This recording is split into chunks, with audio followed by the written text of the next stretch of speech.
Okay, so on this problem, we're going to evaluate negative 2x squared plus 7 for x equals negative 3. And evaluate means you take a particular x value and you substitute that value in for the x in the expression. So this time we have negative 2 times negative 3, and that is a quantity squared plus 7. All right, now in this problem, we need to follow our order of operations, which says first do any parentheses, then exponents, then multiply and divide left to right, then add and subtract left to right. So if we look at our parentheses and our exponents, here we have a negative 3 squared. So we need to do that first before we do the multiplying times the negative 2.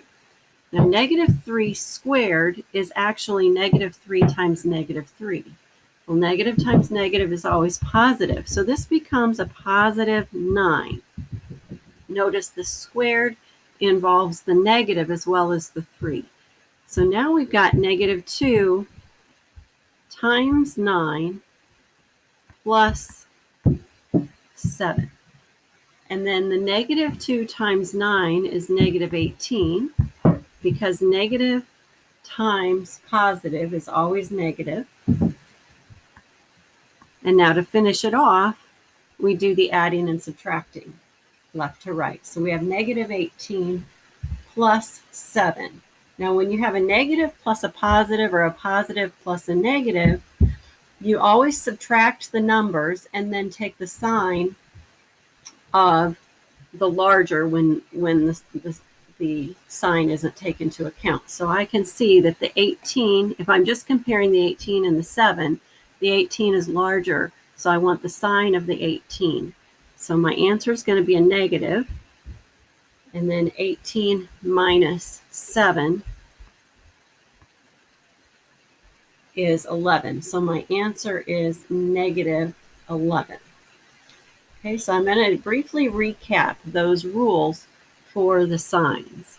If you have a negative times a negative,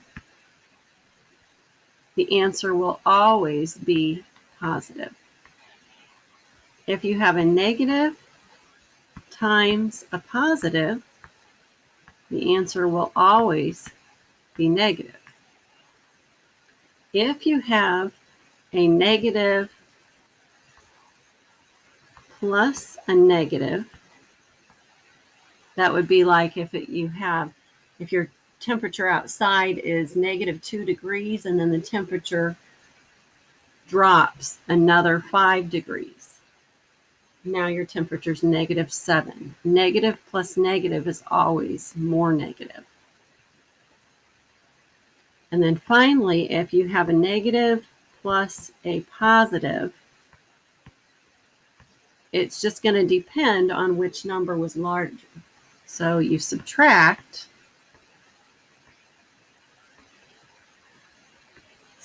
your numbers, and then you take the sign of the larger. So here we had to take 18 minus 7 is 11, but since 18 is bigger than 7, we take the sign of the 18. Deshauna, go ahead and ask your question.